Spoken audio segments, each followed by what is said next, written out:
ದೆಹಲಿಯಲ್ಲಿ ನಡೀತಾ ಇರುವಂತಹ ರೈತರ ಹೋರಾಟಕ್ಕೆ ಸಾಕಷ್ಟು ಸಂಖ್ಯೆಯಲ್ಲಿ ಈಗಾಗಲೇ ರೈತರು ಆಗಮಿಸ್ತಾ ಇದ್ದಾರೆ. ಇನ್ನು ಕರ್ನಾಟಕದಿಂದ ತಳ್ಳಿದಂತಹ ರೈತರ ತಂಡಕ್ಕೆ ತಡೆ ಹಿಡಿಯಲಾಗಿದೆ.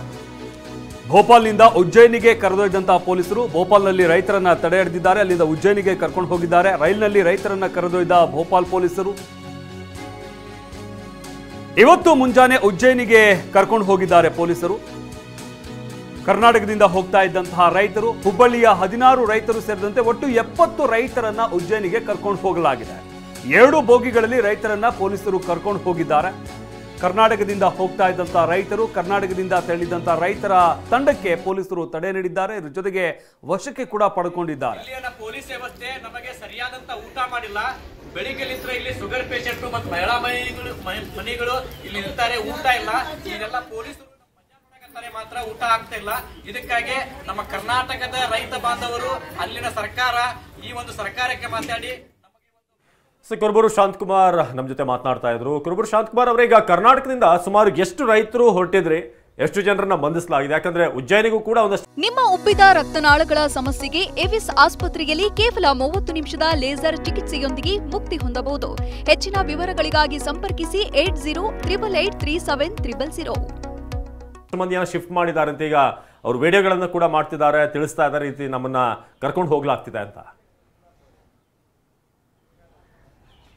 ಕರ್ನಾಟಕದ ಮೈಸೂರು, ಚಾಮರಾಜನಗರ, ಹಾಸನ ಮತ್ತು ಹುಬ್ಬಳ್ಳಿ, ಧಾರವಾಡ, ಬೆಳಗಾವಿ, ಬೆಂಗಳೂರು ಗ್ರಾಮಾಂತರ, ದೊಡ್ಡಬಳ್ಳಾಪುರ ಮತ್ತು ಇನ್ನೂ ಕೆಲವು ಜಿಲ್ಲೆಗಳ ರೈತರು ಮತ್ತು ತುಮಕೂರು ತುಂಬ ರೈತರು ದೆಹಲಿಗೆ ಬರಲಿಕ್ಕೆ ಬಂದಿದ್ದೀವಿ.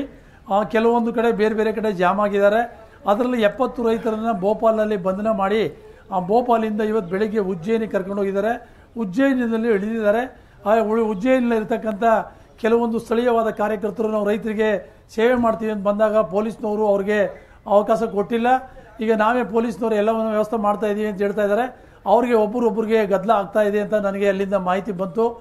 ಬಟ್ ನಾವು ರೈತ ಮಹಿಳೆಯರು ನಾವೆಲ್ಲ ದಿಲ್ಲಿಗೆ ಹೋಗಬೇಕು ಅಂತ ಇದ್ದೀವಿ, ಅವರು ಒಪ್ತಾ ಇಲ್ಲ ಅನ್ನುವಂಥ ಮಾತನ್ನು ಹೇಳ್ತಾ ಇದ್ದಾರೆ. ಅದೇ ರೀತಿ ಬೆಂಗಳೂರಿಗೆ ಬಂದಂಥ ಕೆಲವೊಂದು ರೈತರನ್ನ ಏರ್ಪೋರ್ಟಲ್ಲಿ ಬಂಧನ ಮಾಡಿದ್ದಾರೆ. ಮತ್ತು ಇನ್ನೊಂದು ಕೆಲವರು ಡೆಲ್ಲಿನಲ್ಲಿದ್ದಾರೆ. ಇನ್ನೂ ಕೆಲವು ಜನ ಬೇರೆ ಬೇರೆ ಕಡೆಯಿಂದ ಬರ್ತಾ ಇದ್ದಾರೆ. ಎಲ್ಲೆಲ್ಲಿ ಸ್ಟ್ರಕ್ ಆಗಿದ್ದಾರೆ ಗೊತ್ತಿಲ್ಲ. ಮಾಹಿತಿ ಸಿಕ್ಕಂತ ಕಡೆ ಪೊಲೀಸ್ನವರು ತಮ್ಮ ವಶಕ್ಕೆ ತಗೋತಾ ಇದ್ದಾರೆ. ಇದು ಸರಿಯಾದಂಥ ಕ್ರಮ ಅಲ್ಲ. ಯಾಕೆಂದರೆ ಮುಂಚಿತವಾಗಿ ಸರ್ಕಾರ ಇಂಥ ವಿಚಾರಗಳಲ್ಲಿ ನಿರ್ಧಾರ ಕೈಗೊಳ್ಳಬೇಕಾಗ್ತದೆ. ನಾವು ಸರ್ಕಾರದ ಭಿಕ್ಷೆ ಏನು ಕೇಳ್ತಾ ಇಲ್ವಲ್ಲ.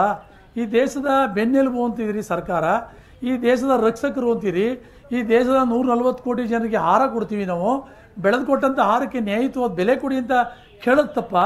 ನೀವೇ ಹೇಳಿದಿರಲ್ಲ, ಮೋದಿಯವರು ಪ್ರಧಾನಿ ಆಗಲಿಕ್ಕೂ ಮೊದಲು ಕನಿಷ್ಠ ಬೆಂಬಲ ಬೆಲೆ ಖಾತ್ರಿ ಶಾಸನವನ್ನು ಮಾಡಬೇಕು ಅಂತೇಳಿ ಇವರು ಗುಜರಾತ್ ಮುಖ್ಯಮಂತ್ರಿಗಳಾಗಿದ್ದಾಗ ಅದ ಕಾನೂನು ಸಮಿತಿಯ ಅಧ್ಯಕ್ಷರಾಗಿ ಇವರು ಒತ್ತಡವನ್ನಾಗಿ ರಿಪೋರ್ಟ್ ಕೊಟ್ಟಿದ್ದಾರೆ. ಅದಾದ ನಂತರ 2014ರಲ್ಲಿ ನೀವು ಪ್ರೈಮ್ ಮಿನಿಸ್ಟರ್ ಆಗಲಿಕ್ಕೂ ಮೊದಲು ದೇಶದ ಉದ್ದಗಲಕ್ಕೂ ನೀವು MS ಸ್ವಾಮಿನಾಥನ್ ವರದಿನ ಜಾರಿಗೆ ತರ್ತೀವಿ ಅಂತ ಹೇಳಿದ್ದೀರಿ. 2008ರಲ್ಲಿ ರೈತರ ಆದಾಯ ಡಬಲ್ ಮಾಡ್ತೀವಿ ಅಂತ ಹೇಳಿದಿರಿ. ಇನ್ನೂ ಕೂಡ ಡಬಲ್ ಆಗಿಲ್ಲ. ರೈತರ ಆತ್ಮಹತ್ಯೆ ನಡೀತಾ ಇದೆ, ರೈತರು ವಲಸೆ ಹೋಗ್ತಾ ಇದ್ದಾರೆ. ಇಷ್ಟು ಭೀಕರವಾದ ಕಷ್ಟದಲ್ಲಿ ರೈತರಿದ್ದಾರೆ. ಈ ರೈತರನ್ನ ಪ್ರೊಟೆಕ್ಟ್ ಮಾಡಲಿಕ್ಕೆ ಬೇಕಾದಂಥ ಒಂದು ಕನಿಷ್ಠ ಬೆಂಬಲ ಬೆಲೆ ಖಾತ್ರಿ ಕಾನೂನನ್ನು ತನ್ನಿ ಅಂತ ಹೇಳಿದ್ರೆ ನೀವು 1 ವರ್ಷದಲ್ಲಿ ಒಪ್ಕೊಂಡು 1 ವರ್ಷ ಹೋರಾಟ ಮಾಡಿದಂಥ ರೈತರಿಗೆ ಭರವಸೆ ಕೊಟ್ಟು ಇನ್ನೂ ಕೂಡ ಈಡೇರಿಸಿಲ್ಲ ಅಂತ ಹೇಳಿದ್ರೆ ಸರ್ಕಾರಕ್ಕೆ ಶೋಭೆ ತರ್ತದ? ಪ್ರಧಾನಿ ಮೋದಿ ಅವರು ಹೇಳ್ತಕ್ಕಂಥ ಮಾತಿನ ಬಗ್ಗೆ ಬದ್ಧತೆ ಇದೆಯಾ ಅಂತಕ್ಕಂಥದ್ದು ನಮ್ಮ ಪ್ರಶ್ನೆ ಇದೆ. ಈ ಹಿನ್ನೆಲೆಯಲ್ಲಿ ನಮ್ಮ ಹೋರಾಟವನ್ನು ಹಮ್ಮಿಕೊಂಡಿದ್ದೀವಿ. ಇನ್ನಾದರೂ ಎಚ್ಚೆತ್ಕೊಂಡು ನಮ್ಮ ರೈತರ ಸಮಸ್ಯೆಯನ್ನು ಬಗೆಹರಿಸಿ. ಇಲ್ಲ ಅಂತ ಹೇಳಿದ್ರೆ ಮುಂದಿನ ಎಲ್ಲ ಸಮಸ್ಯೆಗಳಿಗೂ ಸರ್ಕಾರನೇ ಹೊಣೆಯನ್ನು ಹೊರಬೇಕಾಗ್ತದೆ ಅನ್ನುವಂಥ ಮಾತನ್ನ ಹೇಳಲಿಕ್ಕೆ ನಾನು ಬಯಸ್ತೇನೆ. ಹೌದು, ಧನ್ಯವಾದ ಕುರುಬೂರು ಶಾಂತಕುಮಾರ್ ಅವರೇ TV9 ಜೊತೆ ಮಾತನಾಡಿದ್ದಕ್ಕೆ. ಇದೀಗ ರೈತರಾದಂಥ ಮಲ್ಲೇಶಪ್ಪ ಅವರಿದ್ದಾರೆ. ಏನು ಉಜ್ಜಯಿನಿಗೆ ಈಗ ಒಂದಷ್ಟು ರೈತರನ್ನ ಕರ್ಕೊಂಡು ಹೋಗಲಾಗಿದೆ, ಅಲ್ಲಿ ಇರುವಂತವರು. ಮಲ್ಲೇಶಪ್ಪ ಅವರೇ, ಏನಾಯ್ತು? ಎಷ್ಟೊತ್ತಿಗೆ ನಿಮ್ಮನ್ನ ಪೊಲೀಸರು ವಶಕ್ಕೆ ಪಡಿತಾರೆ? ಎಲ್ಲಿ ತಡೆದ್ರು ನಿಮ್ಮನ್ನ? ನಮ್ನ ಭೂಪಾಲ್ದಾಗ ತಡೆದಿದ್ರು ಸರ್. ಮಧ್ಯರಾತ್ರಿ 3 ಗಂಟೆಗೆ. ಅಲ್ಲಿಂದ ಅವ್ರ ಕಸ್ಟಡಿ ತಗೊಂಡು ನಮ್ಗೊಂದು ಖಾದಿ ಮಾಲ್ದಾಗ ಇಟ್ಕೊಂಡಿದ್ರು. ಅಲ್ಲ, ನೀವೆಲ್ಲ ಶಾಂತಿಯುತವಾಗಿ ಹೋಗ್ತಿದ್ರಲ್ಲ, ಅಲ್ಲೇನಾದ್ರೂ ಧಿಕ್ಕಾರಕ್ಕೆ ಹೋಗೋದು ಅಂತದೇನ್ ಮಾಡ್ತಿರ್ಲಿಲ್ಲ, ಆದ್ರೂ ಕೂಡ ಯಾಕೆ ವಶಕ್ಕೆ? ಏನಿಲ್ಲ ಸರ್, ನಾವು ಮಧ್ಯರಾತ್ರಿ ಮಲಗಿರುವಾಗ ನಮ್ಮಮ್ಮನ್ನ ಗುರುತಿಸ್ಕೊಂಡು ಬಂದು 70 ಜನಕ್ಕೂ ಟ್ರೈನ್ ಇಂದ ಇಳಿಸ್ಕೊಂಡ್ರು. ಅಲ್ಲಿಂದ ಅಂತ ಅವ್ರ ವೆಹಿಕಲ್ ಗೌರ್ಮೆಂಟ್ ವೆಹಿಕಲ್ ಕರ್ಕೊಂಡು ಹೋಗಿದ್ರು.